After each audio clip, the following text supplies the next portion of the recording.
Bismillah, walhamdulillah, wassalatu wassalamu ala rasulillah, wa ala alihi wa sahbihi wa man walahu amma ba'd.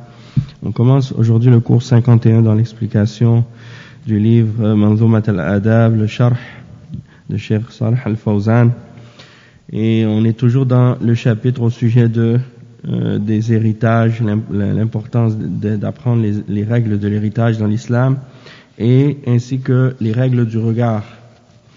C'est-à-dire les règles du regard, c'est-à-dire qu'est-ce qui est permis de voir, c'est-à-dire les règles par rapport à ce qui est permis de regarder et ce qui est interdit de regarder.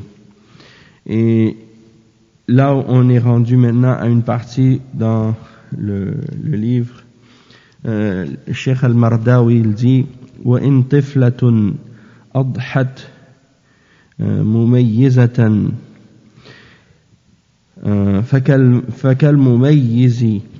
فكالمميز فيها الحكم للمفتقد أو للمتفقد وما كان يبدو غالبا من عجائز النساء فمن ينظره ليس بمعتدي كذا الحكم في الشوهة ووجه أجانب وكفا لينظر آمنا في معبدي. On va traduire ces trois vers. Cheikh Al-Fawzan il explique, il dit فإذا صار الطفل من المعطلين أو من المطلعين من المطلعين على عورات النساء فلا تتكشف عنده المرأة. Donc c'est ça. Cheikh il explique que si la femme elle est en présence d'un enfant, un garçon, et que cet enfant-là il fait partie des garçons qui commencent à comprendre les choses des femmes, à ce moment-là elle ne doit pas se dévoiler devant lui, elle ne doit pas se découvrir devant cet enfant-là, parce que on parle par exemple des enfants qui sont pas encore peut-être nécessairement pubères, mais qui sont à un certain âge dans lequel ils sont capables de comprendre qu'est-ce que c'est une femme, puis de comprendre les parties cachées de la femme. Donc la femme elle doit se couvrir devant ce garçon, c'est-à-dire la femme étrangère, et le garçon qui est étranger à elle, qui n'est pas parmi ses maharim. Ensuite, le vers suivant, à propos des femmes qui sont ménopausées ou bien qui ont atteint un certain âge, ici le cheikh il explique, il dit وَكَذَلِكَ النِّسَاء اللَّاتِي قَدْ بَلَغْنَ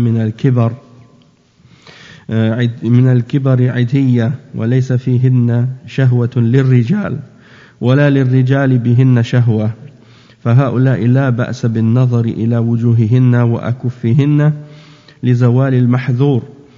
قال تعالى والقواعد من النساء اللاتي لا يرجون نكاحا فليس عليهن جناح أن يضعن ثيابهن غير متبرجات بزينة فللكبيرة التي لا تشتهى أن تكشف وجهها عند الرجال وللرجل أن ينظر إليها لأنها ليس فيها شهوة ولا رغبة أبدا ومع هذا قال وأن يستعففن خير لهن.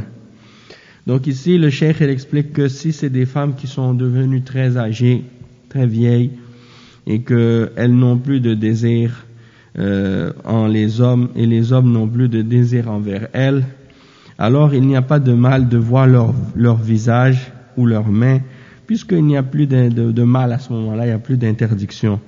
Et il cite comme preuve le verset 60 dans Surat An-Nur, dans lequel Allah Azza wa Jal il clarifie justement le jugement à propos des femmes qui sont devenues âgées, qui sont devenues très vieilles. Il dit Al-Qawa'id min al-Nisa. Al-Qawa'id min al-Nisa, c'est-à-dire les femmes qui sont devenues très âgées, qui ont atteint la ménopause, c'est-à-dire qui sont passées par la ménopause dans le sens qu'elles n'ont plus de règles et qui n'espèrent plus en le mariage. Elles ne pensent plus au mariage parce qu'elles savent qu'elles sont devenues vieilles, elles n'ont plus de désir. Et les hommes ne veulent plus se marier avec des femmes de cet âge-là parce qu'elles sont trop âgées. Il dit, nul reproche à elles d'enlever leurs vêtements de sortie. Sans cependant, donc leur djilbab. Il dit, sans cependant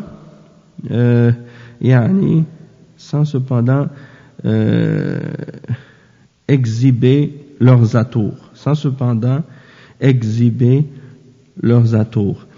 Et les ulama, ils ont expliqué que ça signifie que la femme qui est très âgée et que les gens ne souhaitent plus les épouser parce qu'elles sont devenues vieilles, il n'y a pas de mal pour elles de découvrir leur visage et il n'y a pas de péché à un homme de la regarder non plus. Parce qu'il n'y a plus de désir pour cette femme-là de toute façon, elle est devenue une vieille femme, donc les hommes ne sont plus attirés par elle. Donc il n'y a pas de péché dans le sens où quelqu'un va la regarder de toute façon. Et il dit, malgré, Allah Azza wa Jalla dit, malgré que elles peuvent cesser de se couvrir le visage par exemple, eh bien, la fin du verset dit, et si elles cherchent la chasteté, c'est-à-dire que malgré qu'elles sont devenues vieilles et qu'elles n'ont plus de désir pour les hommes et que les hommes ne les désirent plus, malgré cela, si elles cherchent la chasteté en continuant à se couvrir leur visage comme auparavant, eh bien, c'est meilleur pour elles. Et Allah est audient et omniscient. Donc, c'est-à-dire que elles sont encouragées à continuer à se couvrir comme elles le faisaient lorsqu'elles étaient plus jeunes, même si ce n'est plus obligatoire pour elles, mais c'est encouragé et c'est mieux pour elles de continuer à le faire. Donc on voit dans ce verset donc que il y a une incitation à se voiler pour les femmes, même si elles sont devenues vieilles.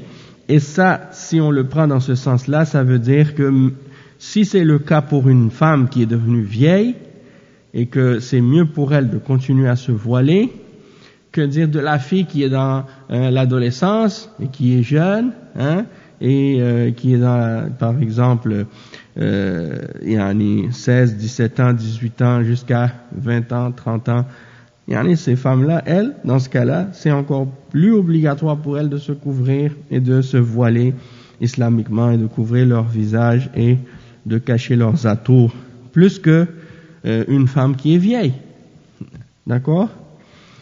Donc, dans certains pays, tu vois, les femmes qui sont vieilles, elles se voilent, et elles se couvrent correctement, tandis que les jeunes filles, elles portent des vêtements et qui montrent leur forme, qui montrent leur corps et qui exhibent leur parure et leur charme. Donc tout ça, ça donne l'impression que le monde est à l'envers.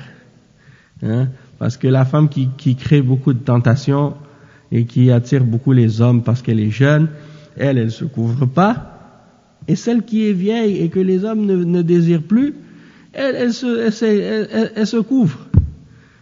Donc c'est le contraire en fait qui devrait être encore plus présent.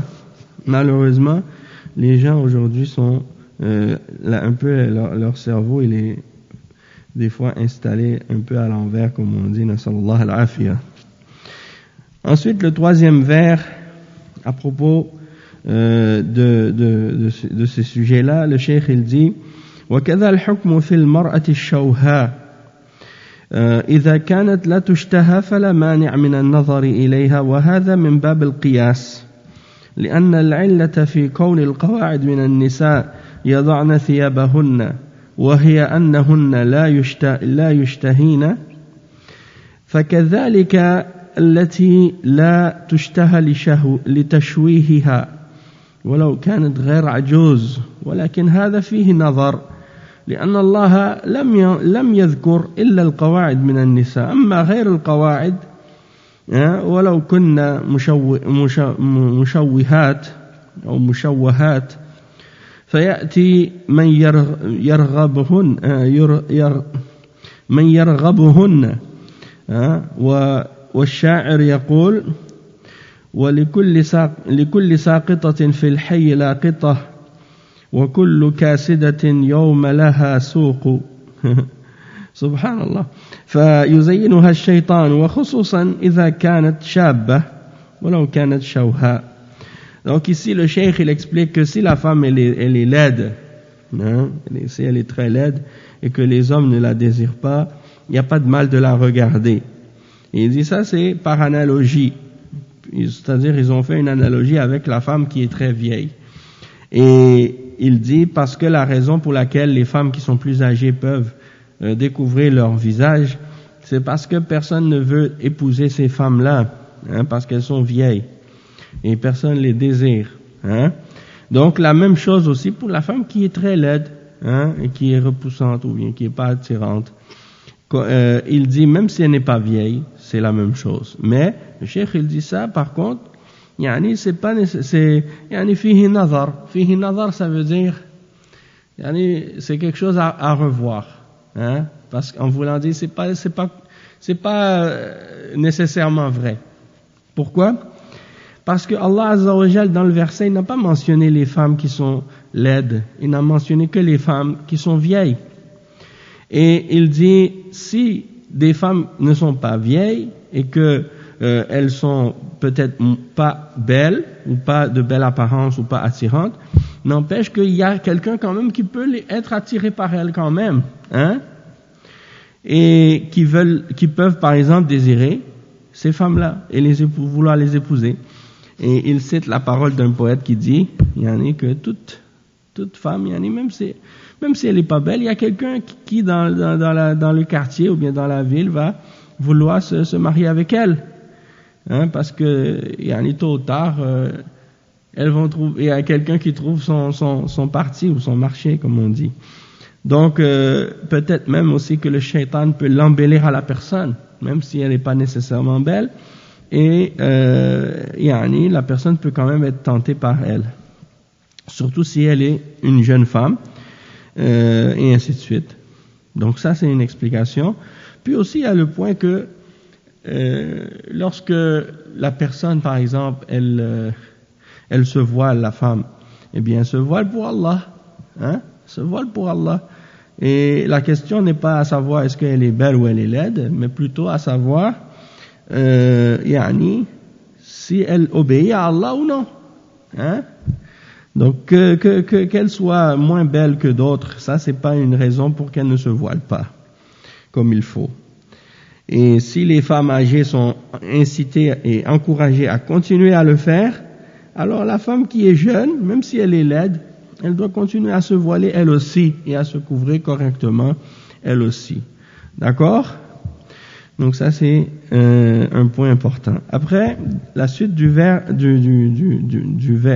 de ce chapitre, Cheikh Al-Mardawi il dit wa kullun lahu min jinsihi nazarun ila siwa al-awrati al-fahsha dhat at-tazayyudi. Donc ici il parle du regard des gens entre eux, c'est-à-dire entre les gens c'est-à-dire le regard d'un homme quand il regarde un autre homme et le regard d'une femme quand il regarde une autre femme. C'est quoi la limite de qu'est-ce qui est permis dans ça? Et il explique, Cheikh Al-Fawzan, il dit للرجل أن ينظر من الرجل ما بين السرة وتحت الركبة وأما ما بين السرة والركبة فلا يجوز للرجل أن ينظر إليه من الرجل الآخر وما عدا ذلك فللرجل الآخر أن ينظر إليه لعدم الفتنة والمرأة لا تنظر من المرأة إلا ما جرت العادة بكشفه لأن الله ذكرها مع المحارم من الرجال فقال أو نسائهن والمحارم من الرجال لا يجوز أن ينظروا إلا إلى الوجه والكفين والرأس فقط وكذلك المرأة فالذين يقولون إن عورة المرأة مع المرأة مثل عورة الرجل مع الرجل ما بين السرة والركبة فقط ما بين السرة والركبة فقط غالطون في هذا القول لأنه قول مخالف للدليل. Donc le cheikh il dit que pour ce qui est du regard d'un homme quand il regarde un autre homme, il dit il peut voir ce qui est au-dessus du nombril et en bas des genoux. Donc ce qui est entre le nombril et les genoux, il ne peut pas regarder d'un autre homme. D'accord? Il n'est pas permis à un homme de regarder un autre homme de la partie de son nombril jusqu'à ses genoux. Mais il peut voir en haut du nombril et en bas des genoux. D'accord?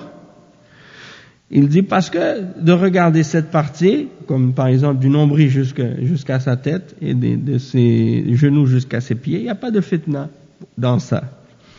Et c'est ce qui est normal. Ça ne veut pas dire que tu vas marcher torse nu dans la rue, ou bien que tu vas marcher torse nu dans la rue, tu vas dire c'est permis que je montre ça parce que je suis un homme. Non, ça c'est juste pour dire c'est la limite. Donc selon le contexte ou dans la situation où par exemple tu vas être avec des hommes puis il y a un besoin de par exemple montrer cette partie en haut de ton nombril jusqu'à ta tête. Si par exemple, je sais pas, vous allez à la piscine ou bien vous allez quelque chose comme ça, vous baignez ou bien vous faites un sport ou quelque chose comme ça, oui, dans ce contexte-là, ça va, mais ça veut pas dire que c'est permis de marcher torse nu dans la rue, ou bien d'aller à la mosquée comme ça.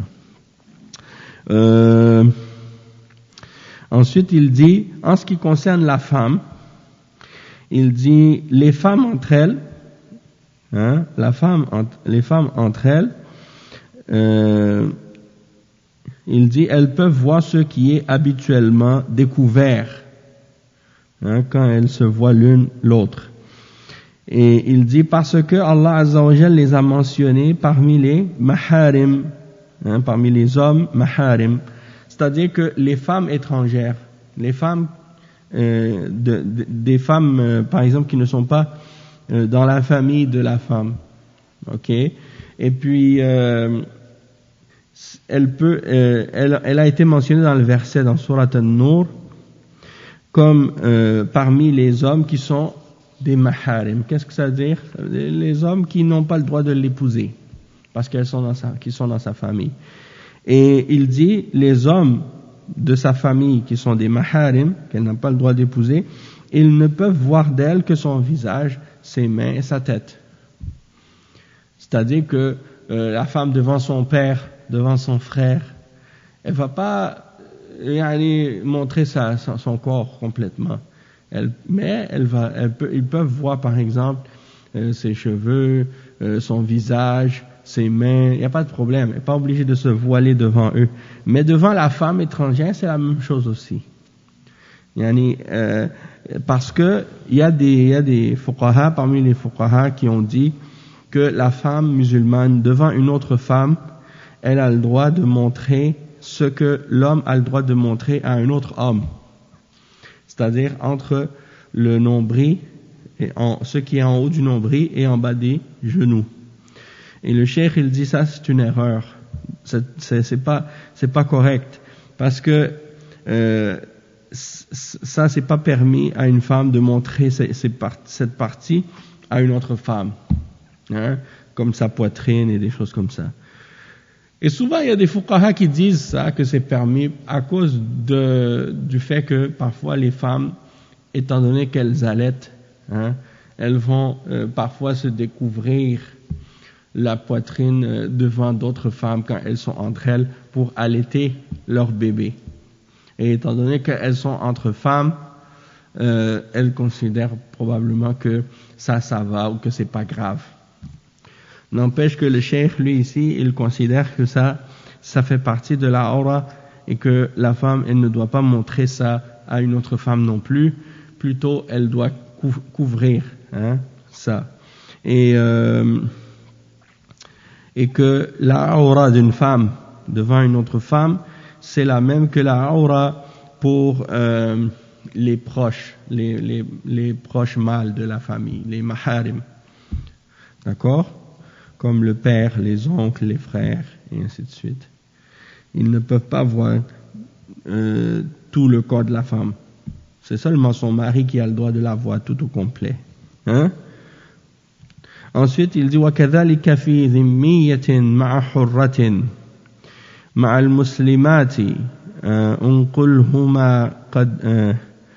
انقلهما نقل اقصدي. Donc qu'est-ce que ça veut dire? Il dit المرأة ولو كانت كافرة تنظر إلى المرأة المسلمة إلى وجهها وكفيها لا مانع. والقول الثاني أن الكافر مثل الرجل الأجنبي لا تنظر إلى من المرأة المسلمة شيئا من جسمها لأن الله قال أو نسائهن. فيفهم منه أن الكافر لا تنظر إلى المسلمات لأنها ليست من نسائهن، ولكن الجمهور على القول الأول أن قوله أو نسائهن أي النساء اللاتي من جنسهن لا النساء اللاتي على دينهن فقط. Donc ici ce verset, le cheikh il explique quelque chose par rapport à la femme qui est pas musulmane. Est-ce qu'elle a le droit de la femme musulmane, est-ce que la femme musulmane a le droit de se découvrir devant une femme qui n'est pas musulmane? Et le cheikh explique que la femme musulmane, même si elle est devant une femme qui n'est pas musulmane, qui est kafira, elle peut donc se découvrir devant elle, hein? C'est-à-dire montrer son visage et ses mains, il n'y a pas de mal.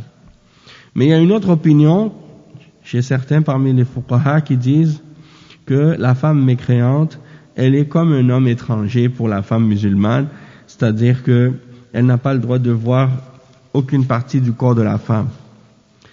Et ils disent la raison de ça, c'est parce que quand Allah Azza wa Jal il mentionne dans le verset 31 dans Surat An-Nur, aw nisa'ihinna, c'est-à-dire ou bien les femmes, c'est-à-dire nisa'ihinna, c'est-à-dire les femmes parmi elles, hein?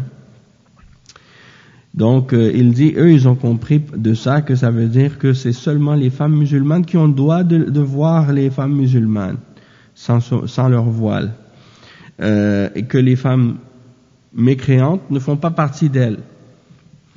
Mais la position de la majorité des ulama, c'est la première position que quand il dit nisa'ihinna, c'est-à-dire les femmes qui font partie c'est-à-dire celles qui font partie des femmes, c'est-à-dire les femmes en général, et non pas celles qui sont sur la même religion, c'est-à-dire celles qui sont sur l'islam en particulier. Donc c'est pas spécifique aux femmes musulmanes.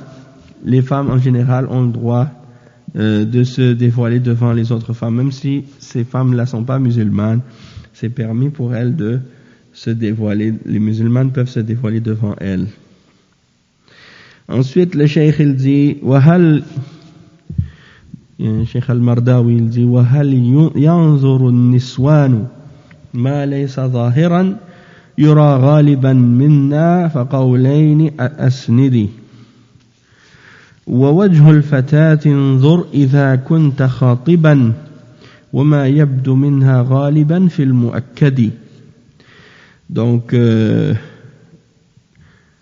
c'est ça, on a expliqué déjà par rapport à la question des femmes lorsqu'elles se voient entre elles.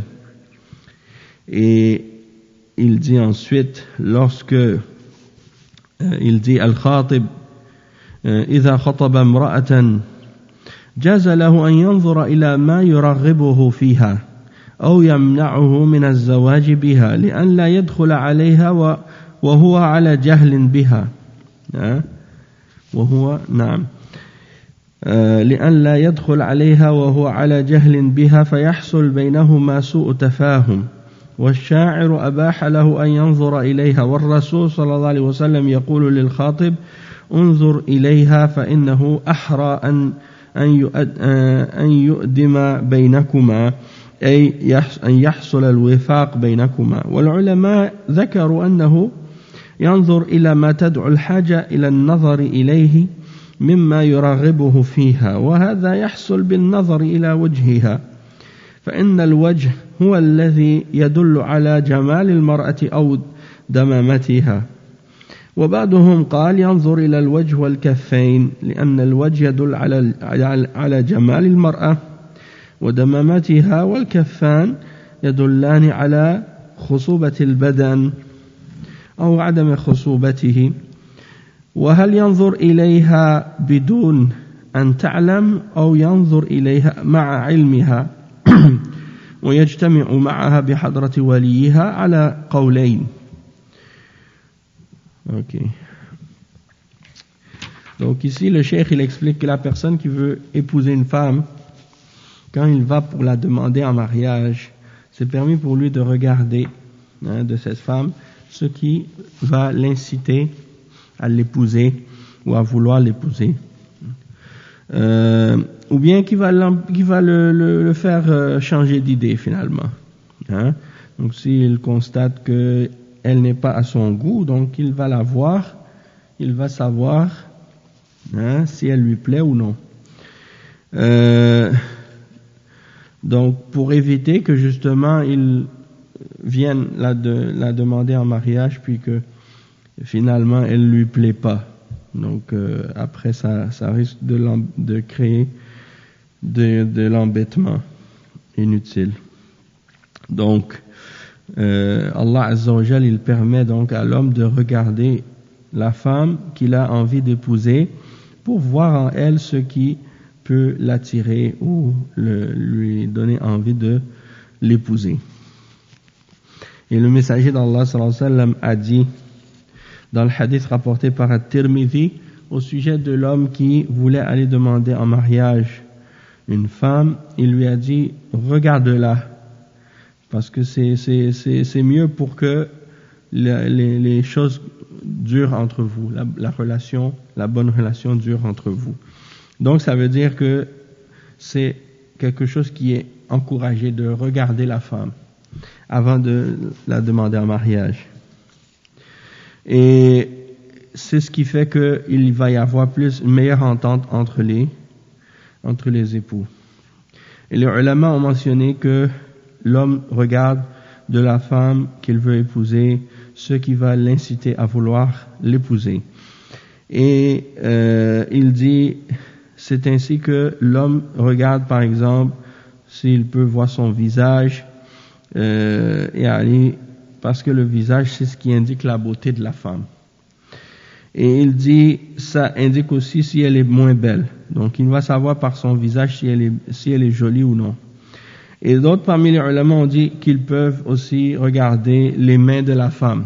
Et en regardant le visage, ils voient la beauté. Et en regardant les mains, ils voient la constitution de son corps. Est-ce qu'elle est grosse, est-ce qu'elle est mince, et ainsi de suite.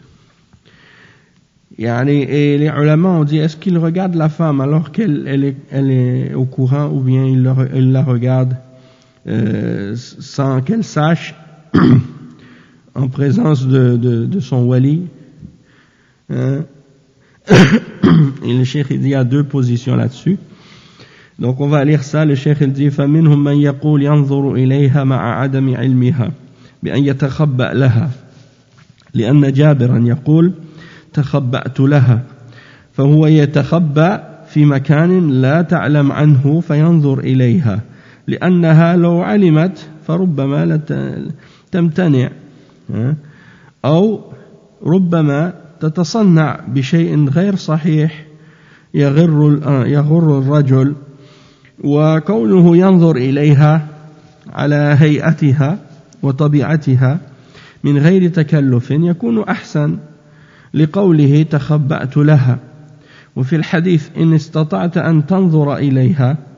وبعض العلماء يقول يكون هذا عن اتفاق بينه وبين وليها وبينها هي فينظر إليها من غير خلوة يكون عندهما وليها وينظر إلى وجهها وكفيها.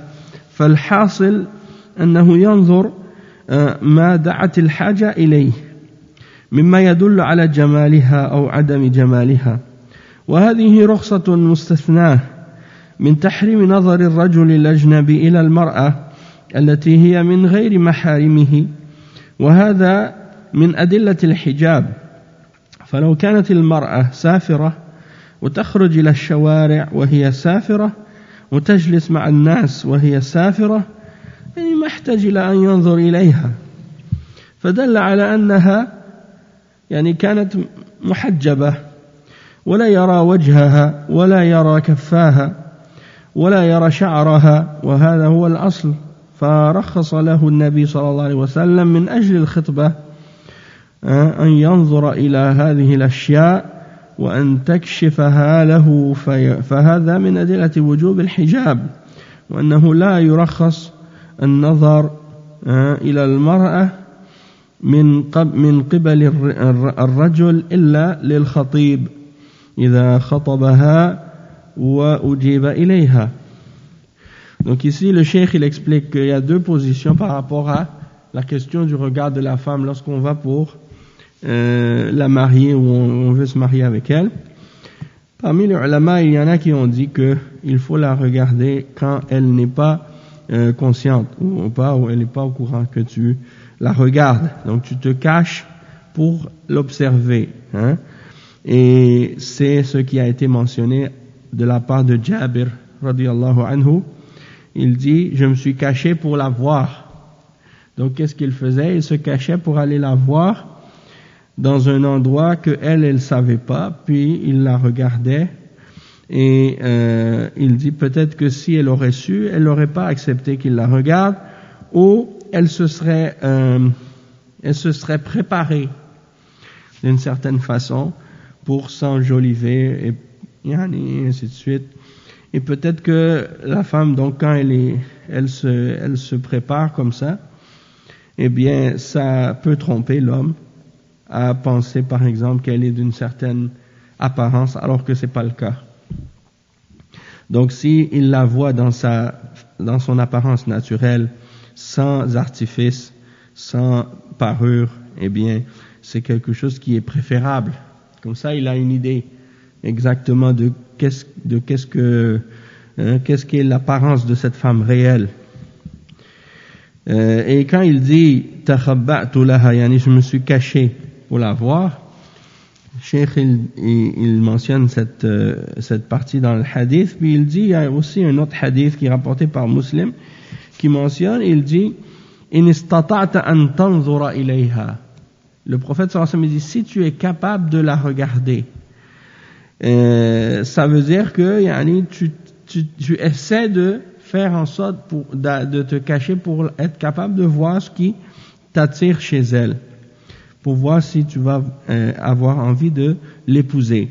Il dit certains ulama ont mentionné autre chose. Ils ont dit que il faut que ce soit avec l'accord entre la personne et son wali.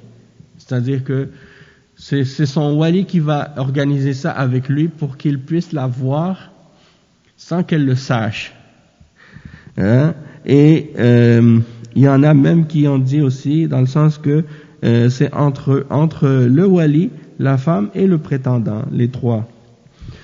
C'est-à-dire qu'il va la regarder sans que ce soit de façon isolée. Ils ne seront pas seuls tous les deux.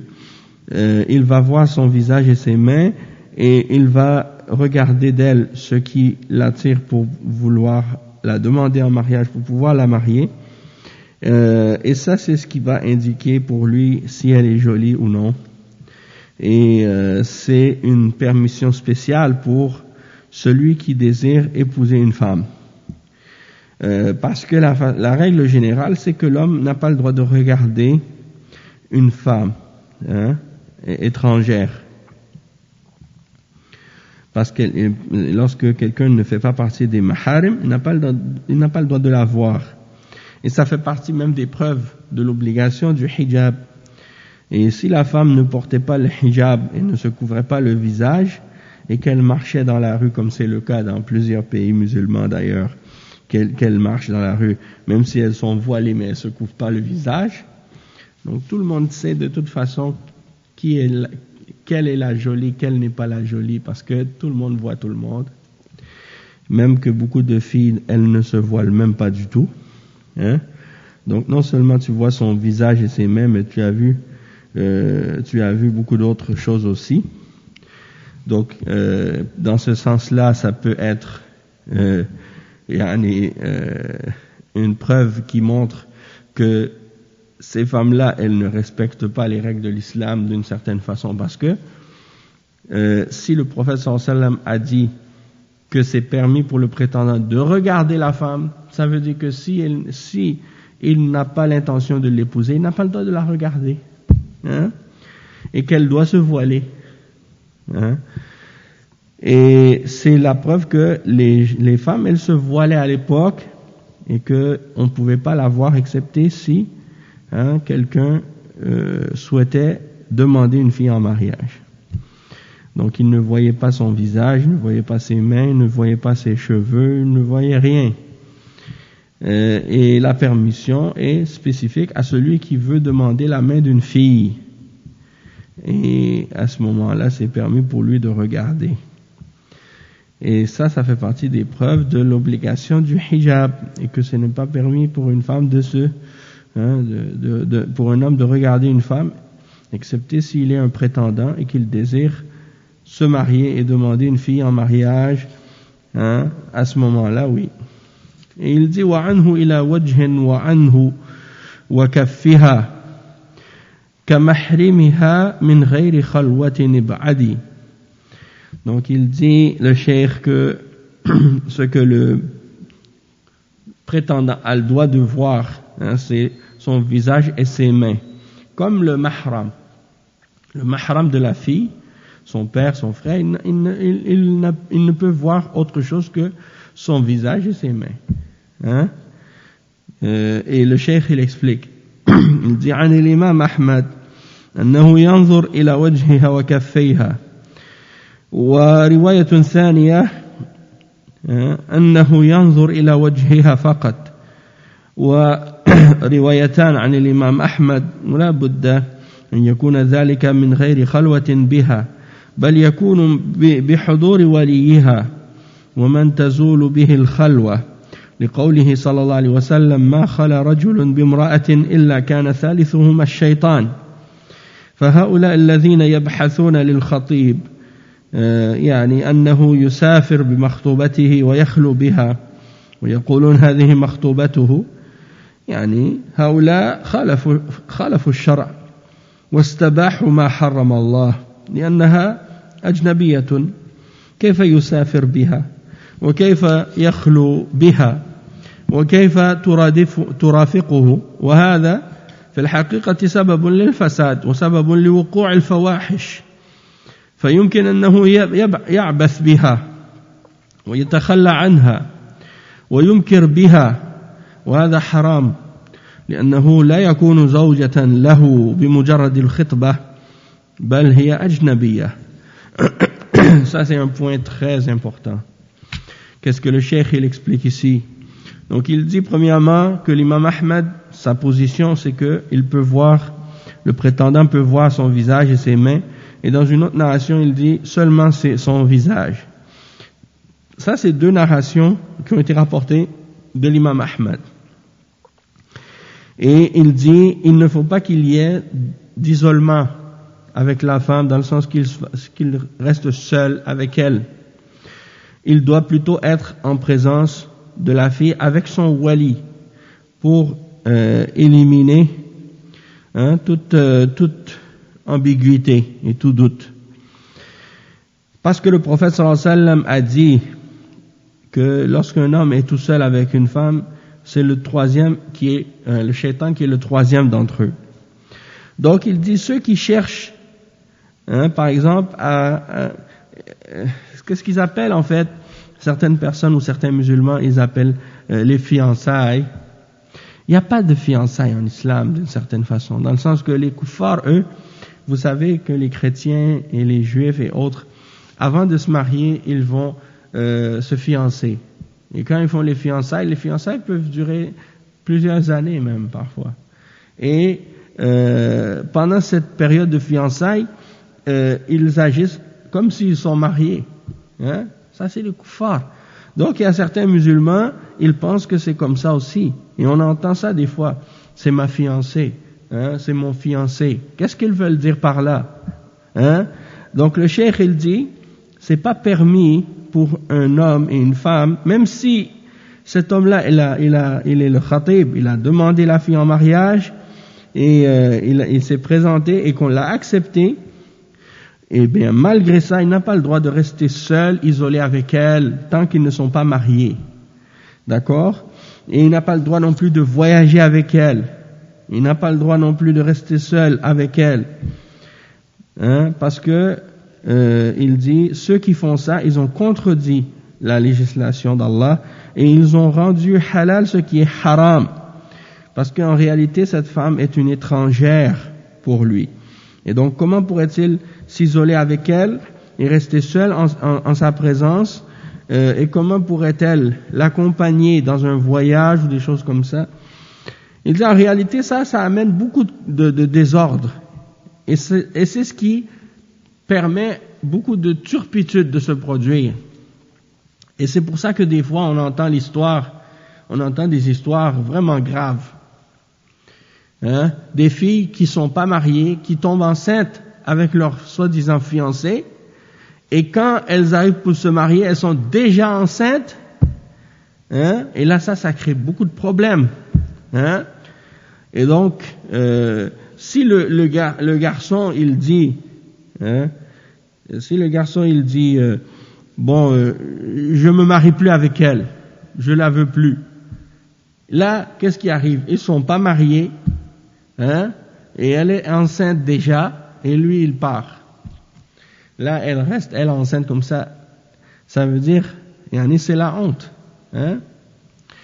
Et Allah Azza wa Jal, il dit dans le Coran que la femme, le fornicateur n'épouse pas excepté une fornicatrice, et que la fornicatrice n'épouse qu'un fornicateur.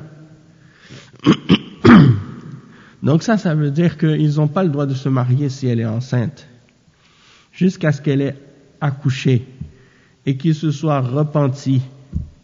Hein? Ils n'ont pas le droit de se marier jusqu'à ce qu'elle ait accouché et qu'ils se soient repentis. Et l'enfant ne sera pas considéré comme son enfant. C'est un enfant illégitime, même s'il se remarie par la suite. Cet enfant-là sera pas reconnu comme étant son enfant légalement en islam. Naam. Donc, ces gens-là, ils font n'importe quoi en réalité. Et ils ne pensent pas aux conséquences. Et ils ne pensent pas à la réalité des choses. Donc, c'est très grave qu'est-ce que ces gens-là sont en train de faire. Hein? Et que dire de ceux qui fréquentent des garçons ou des filles parmi les musulmans et les musulmanes? Des musulmanes qui fréquentent des garçons et des musulmans qui fréquentent des filles musulmanes et qui pensent que ça c'est halal. Hein? Ils disent c'est ma copine, c'est mon copain, hein? Ils se fréquentent avant le mariage, et le pire c'est qu'il y a certains parents musulmans qui tolèrent ça, hein? Et qui pensent que c'est correct. Non, mais c'est son père biologique, mais ça sera pas son père légalement dans l'islam, c'est-à-dire elle va pas hériter de lui. Oui, elle va être son mahram, oui, il n'y a pas de problème. Parce que biologiquement, oui, c'est son père. Wa alaykoum salam. Mais par contre, légalement, non. Légalement, non, il ne va pas porter son nom.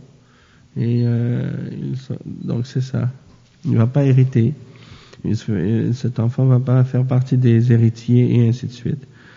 Donc il faut vraiment faire attention à ces choses-là. On est à une époque où les gens ne donnent plus d'importance à rien du tout. Hein?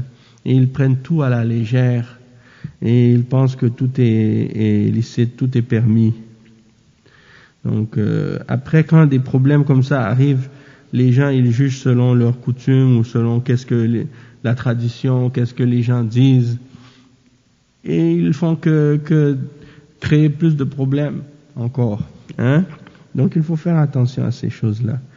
Et ensuite, le cheikh il dit وَيَنْظُرُ مُسْتَامٌ إِلَى كُلِّ ظَاهِرٍ يَرَى غَالِبًا وَالرَّأْسَ مع ساق نهدي كذلك في قول ذوات محارم فكن واعيا واحفظ لنفسك واجهدي.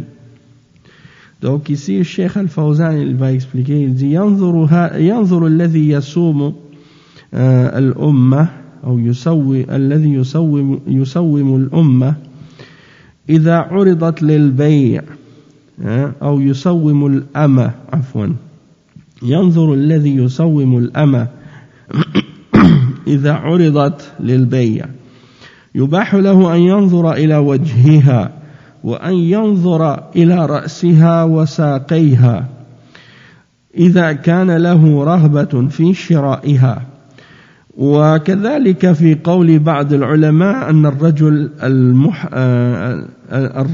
المحرم ينظر من محارمه من النساء إلى ما يظهر غالبا كالوجه والكفين والرأس والساق كما ينظر إلى ذلك من الأمة.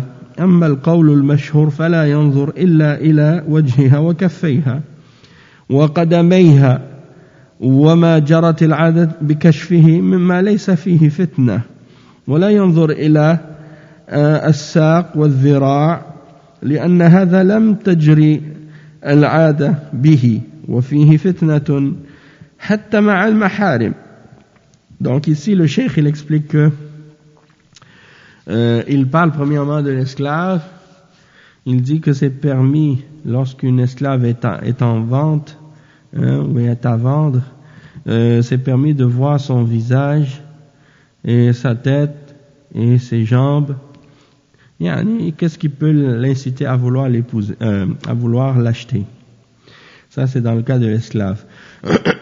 Il dit ensuite à propos de la parole de certains parmi les ulama pour les femmes qui font partie de ta famille. Donc, c'est-à-dire les hommes qui sont des maharim.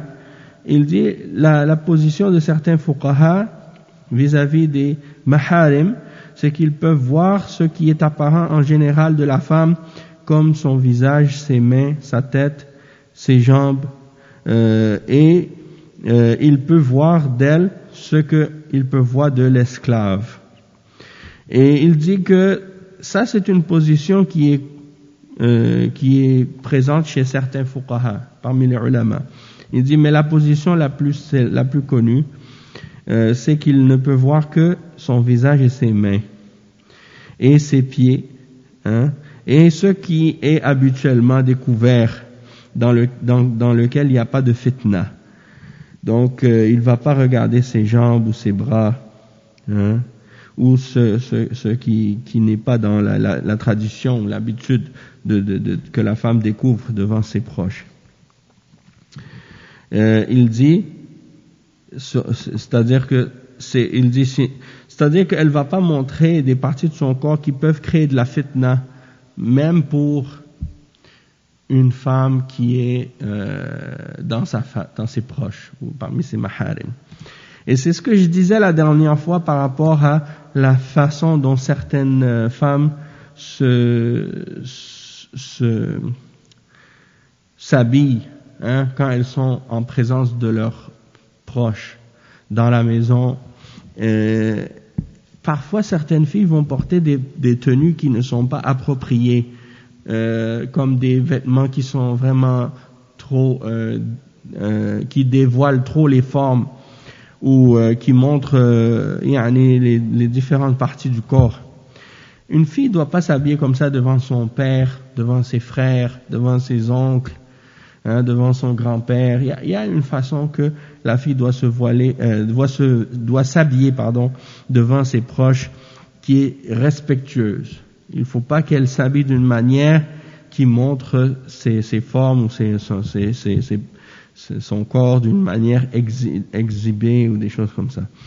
Parce que la mode actuelle, elle est vraiment dégradée à cause de ça. Elle est vraiment, les filles maintenant, elles s'habillent n'importe comment et elles portent des vêtements, c'est comme si on dirait, même si elles sont couvertes, on dirait qu'elles sont nues, parce que leurs vêtements laissent paraître toute leur forme à l'extérieur. Donc, ça c'est inacceptable dans l'islam.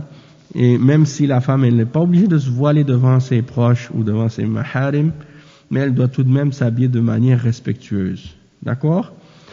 Et bon, souvent on a eu ces discussions-là avec la famille, avec à l'intérieur de la famille, on discute parfois par rapport aux vêtements de nos filles et des choses comme ça. Et souvent, le sujet est revenu. On a constaté que parfois, si on veut habiller nos filles correctement, que dans les magasins, les vêtements qui sont disponibles et qui sont le plus courants sont des vêtements qui ne respectent pas nécessairement les principes de l'islam. Même pour les vêtements que la femme porte chez elle à la maison, c'est parfois très difficile de trouver pour les jeunes filles des robes longues et des tenues longues pour les jeunes filles. Tout ce que tu trouves, c'est des affaires qui sont collantes, qui sont moulantes ou des choses comme ça, ou des jupes qui sont trop courtes, et ainsi de suite. Donc, ça c'est peut-être un incitatif pour les sœurs, les femmes, les sœurs qui savent faire de la couture, de commencer peut-être à se lancer dans ce domaine, parce qu'il y a un marché pour les femmes et les filles qui veulent s'habiller de façon honorable et respectueuse. Il y a un marché pour les sœurs qui veulent faire qui, si elles sont capables de faire des beaux vêtements pour les jeunes filles, il y aura beaucoup de demandes pour ça. Parce que c'est quelque chose qui est absent, qu'on retrouve pas, facilement. Donc, ça c'est une chose. Et puis aussi les femmes, avant les femmes savaient coudre, et aujourd'hui c'est plus le cas nécessairement. Donc, je veux dire, il faut faire quelque chose dans ce sens. Donc, si des gens, par exemple, des frères, ils ont envie de se lancer en affaires et de faire de l'argent, il y a un marché là-dedans. Vous achetez du matériel en Chine ou je sais pas où, et il y a des manufactures là en Chine là-bas, ils chargent pas cher, ou en Inde ou au Bangladesh, vous faites vos comment on dit, les patrons, et puis vous envoyez ça là-bas, et puis vous en faites pour une quantité de, je sais pas, selon l'argent que vous avez. Si vous avez $10,000, vous faites, après vous investissez ça, et puis vous les vendez, ça va se vendre comme des pains chauds, et en plus de ça, vous allez aider les gens à s'habiller bien. Et combien de fois les gens ils me disent, est-ce qu'on a le droit de vendre des vêtements comme ci? Est-ce qu'on a le droit de vendre des vêtements pour femmes qui sont comme ça et tout? Et les gens sont embarrassés parce que beaucoup de choses qu'ils vendent respectent pas les règles de l'islam. Eh bien, dans ce cas-là, avec ce projet-là, ce serait quelque chose de bénéfique que les gens pourraient faire. Pensez à ça, à bon entendeur, comme on dit. Je pense que il y a des gens qui cherchent toujours des opportunités pour faire de l'argent. Bon, je pense que là, ça s'en est une. Et en plus, la personne, elle n'a pas de mauvaise conscience de savoir est-ce que je suis en train de faire quelque chose qui est bon ou pas bon. Regardez comment moi je sais, ici au Canada, peut-être dans d'autres pays c'est pas pareil, mais regardez les petites filles juives, comment elles s'habillent. Eh ben, elles portent des longues jupes et Bon, la femme musulmane, elle s'habille bien mieux que les femmes juives, parce qu'elle est beaucoup plus pudique, la femme musulmane, que la femme juive, parce que les femmes juives, elles se voilent pas, et elles portent des robes, même si elles portent des robes longues, mais parfois leurs jupes, elles sont des fois un peu trop serrées, tu vois. Donc, c'est pour dire que la femme musulmane, elle n'a pas à prendre la femme juive comme exemple, mais je donne ça juste comme un moyen de comparaison pour réfléchir sur le sujet. Hein. Eux, ils achètent où leurs vêtements? Ils ont leur magasin, ils ont leur commerce et leur communauté, ils font leurs vêtements, puis ils se vendent ça entre eux. Les musulmans, leur commerce, ils sont pas très forts sur l'entraide commerciale entre eux. Illa man rahim Allah. Hein? Parce que beaucoup de musulmans, ils ne croient pas en leur potentiel et en leur capacité à travailler ensemble. Ils ne croient pas en eux-mêmes, ils croient que aux autres. Hein? Ils croient que en les koufars. Beaucoup de musulmans, ils croient que c'est seulement ce que les koufars font qui marche. Et si les musulmans font quelque chose, ça marche pas.